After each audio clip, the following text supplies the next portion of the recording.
Channel subscribe करें और share करें जिससे हर खबर मिल सके। आप शादी पार्टी इधर उधर घूमने से अच्छा है आपके सपनों नहीं देखा होगा आपके M square production and event आपके सभी इवेंट समाधानों के लिए यहाँ है। आपका सपना हमारा जुनून है। उत्पादन से प्रबंधन तक हम आपके कार्यक्रम के सपने को सफल बनाने के लिए यहाँ है।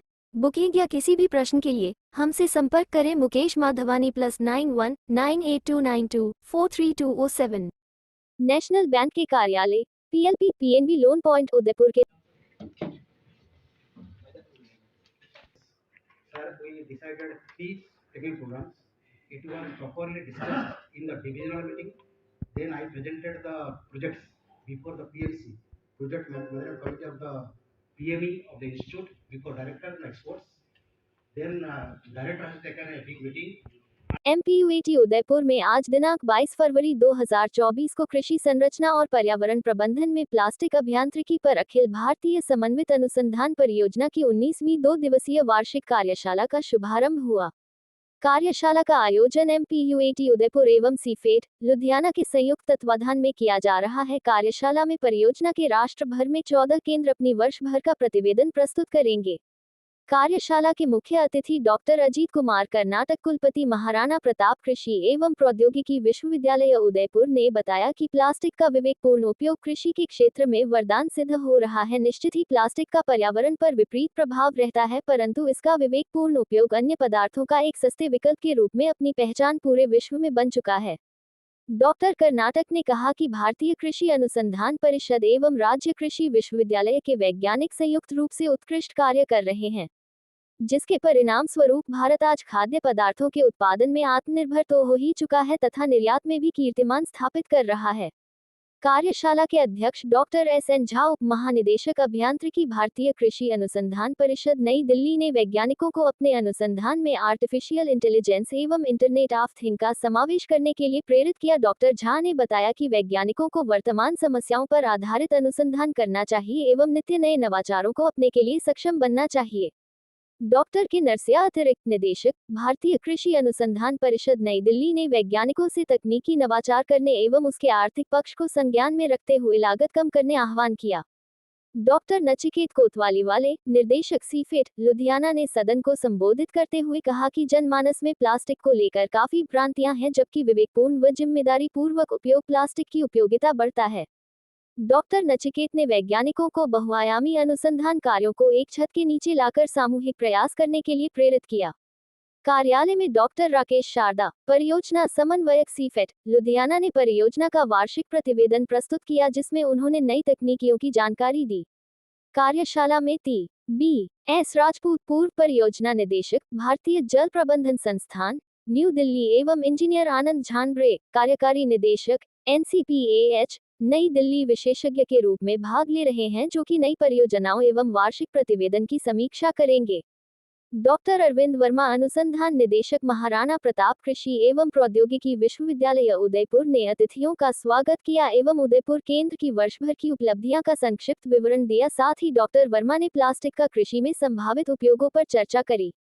डॉक्टर PK सिंह, अधिष्ठाता, प्रौद्योगिकी एवं अभियांत्रिकी महाविद्यालय उदयपुर ने विश्व भर में जल संरक्षण में प्लास्टिक लाइनिंग व अन्य प्लास्टिक उपकरणों का महत्व बताया एवं पधारे हुए अतिथियों का धन्यवाद ज्ञापित किया। मैं डॉक्टर SN झा हूँ, deputy director general agricultural engineering ICAR में। यहाँ पर मैं एक एनुअल वर्कशॉप है इंजीनियरिंग का, plastic engineering in engineering agriculture का, तो उसी का एनुअल रिव्यू के लिए आया था। तो पता किया इंजीनियरिंग का क्या फ़ायदा राजस्थान सरकार में हो रहा है एग्रीकल्चर में।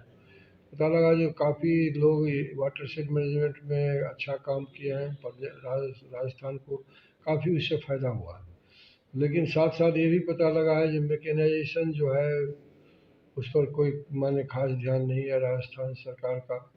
पोस्ट हार्वेस्ट प्रोसेसिंग में सारी दुनिया उसके पीछे है, जो किसान का काफ़ी मदद कर सकता है उसके इनकम बढ़ाने में, उस पर कोई माने ज़्यादा ध्यान नहीं है। और जो मैकेनाइजेशन जो है, जो एग्रीकल्चर डिपार्टमेंट का एक पार्ट, छोटा सा सेक्शन बन के रह गया है, जबकि हमारा विकसित भारत बनने के लिए 2047 तक 75% मैकेनाइज एग्रीकल्चर होगा, क्योंकि बाद में यूथ वगैरह एग्रीकल्चर के लिए नहीं रहेंगे तो मुश्किल होगा। इसीलिए राजस्थान सरकार से हमें काफ़ी बड़ी व्यवस्था चाहिए। बहुत बड़ा मैं उनसे रिक्वेस्ट करता हूँ जो राजस्थान के एग्रीकल्चर को, किसानी को और प्रॉफिटेबल आसान बनाने के लिए और भविष्य में सबसे आगे रहने के लिए जो अलग से कृषि यांत्रिकी का विभाग बनाएं, उसमें डायरेक्टर एग्रीकल्चरल इंजीनियरिंग हो, अपना लाइन हो। सर आपसे एक सवाल है, जैसे कि आप बता रहे हैं इसमें पूर्व सरकार ने कृषि के लेकर एक बजट पेश किया था, इसी हिसाब से आप ये जानकारी बताएंगे थोड़ा। न यहाँ के कृषि का बजट का तो मुझे अनुभव नहीं है, लेकिन मैं भारत सरकार से हमारे माननीय मंत्री महोदय जो मुख्यमंत्री जी को लिख चुके हैं जो कृषि विभाग अलग से, कृषि अभियांत्रिकी विभाग अलग से बनाए। उसी तरह parliament standing committee on agriculture है जो है भारत सरकार का, उसने भी रिकमेंड किया हुआ है हर पंचायत लेवल पे कृषि मैकेनाइजेशन को ज़्यादा बढ़ावा देने के लिए एग्रीकल्चरल इंजीनियर का अपॉइंटमेंट करें, ब्लॉक स्तर पर करें। मैकेनाइजेशन को बहुत आगे बढ़ाना है, पोस्ट हार्वेस्ट को बहुत आगे बढ़ाना है, जिससे कि किसान का इनपुट कॉस्ट कम हो और बाद में लागत कम होगा तो फ़ायदा ज़्यादा होगा।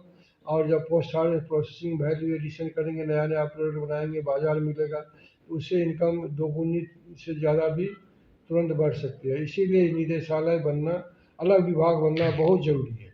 ये है प्लान, और ये सरकार जो सरकार समझ जाएगी जल्दी उसको अच्छा है। अभी अभी हाल ही में छत्तीसगढ़ सरकार अपना अनाउंसमेंट किया है, मध्य प्रदेश में है ही, उसके बाद तमिलनाडु में है।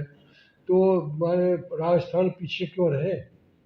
उसको भी तो किसानी और किसान को फ़ायदा बढ़ाने के लिए जल्दी से कदम उठाने की ज़रूरत है। यही मेरी गुजारिश है। विद्यालय में एक हमारा प्लास्टिक इंजीनियरिंग एग्रीकल्चर पर हमारी एनुअल वर्कशॉप होने जा रही है, और इसमें बड़ा सौभाग्य की बात है कि हम सब लोगों के बीच में जो deputy director general Indian council of agriculture research है डॉक्टर संजय वो बता रहे हैं। इसके अलावा ADG साहब भी बता रहे हैं और कई और वैज्ञानिक भी यहाँ पर पधारे हुए हैं। और जो हमारा निष्कर्ष निकला है वो ये है कि एग्रीकल्चर में प्लास्टिक का को किस तरह से यूज किया जाए और किस तरह से इसको मिसयूज होने से बचाया जाए। और अगर हम प्लास्टिक को यूज करते हैं तो उसके बाद फिर उसका निस्तारण भी करें, ताकि जो हमारा इन्वायरमेंट है उसका पोल्यूशन न हो। जैसे कि आप जितनी भी हमारी सब्जियां हैं, विशेष रूप से जब सीजन नहीं होता उस समय जो सब्जियां होती हैं उसमें प्लास्टिक का बहुत बड़ा रोल है। किस तरह से हम लोग इसका प्रयोग करके मल्चिंग करके किस तरह से हम वीड्स को रोक सकते हैं, तो किस तरह से हम प्लास्टिक स्ट्रक्चर्स में इन्वायरमेंट के अगेंस्ट में हम लोग वेजिटेबल्स का और फलों का हम प्रोडक्शन कर सकते हैं। मैं आपको बताना चाहता हूँ कि हमारे विश्वविद्यालय में इस समय 7 परियोजना जो इंजीनियरिंग की है एग्रीकल्चर इंजीनियरिंग वो चल रही है, और ये एकमात्र ऐसा विश्वविद्यालय है जहाँ पर बहुत अच्छा काम हो रहा है। और प्लास्टिक का प्रयोग करके वाटर कंजर्वेशन में हम लोगों ने पहले से ही किया, हमारी टीम में संबंध में काफ़ी अच्छा काम कर चुके हैं पहले भी, और जिसको भी पूरे देश में सराहा गया है। और 100 के वीकेज में प्लास्टिक लगा करके पॉन्ड्स बनाए गए हैं, और 18,000 क्यूबिक मीटर की जो है कैपेसिटी के बने हुए हैं। तो मेरा ये कहना है कि आज ये बहुत अच्छा मौका है, सारे वैज्ञानिक इस संबंध में यहाँ पर आए हुए हैं। और ये भी डिस्कशन हो रहा है कि किस तरह से पोस्ट हार्वेस्ट में हम लोग काम कर सकते हैं।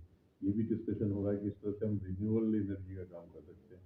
तो मैं आपको बताना चाहता हूँ कि ये विश्वविद्यालय रिन्यूएबल एनर्जी के क्षेत्र में काफ़ी आगे है। हम लोगों ने जो धान की पराली है उससे जो समस्या उत्पन्न होती थी, खासकर NCR में स्मोक किसान जला देते थे, उससे हमने बायोचार बनाने की मेथड से बायोचार बनाने की मशीन का पेटेंट किया है, और अब एक छोटी मशीन जो हमने बना दी जो किसानों के खेतों में भी जा सकती है।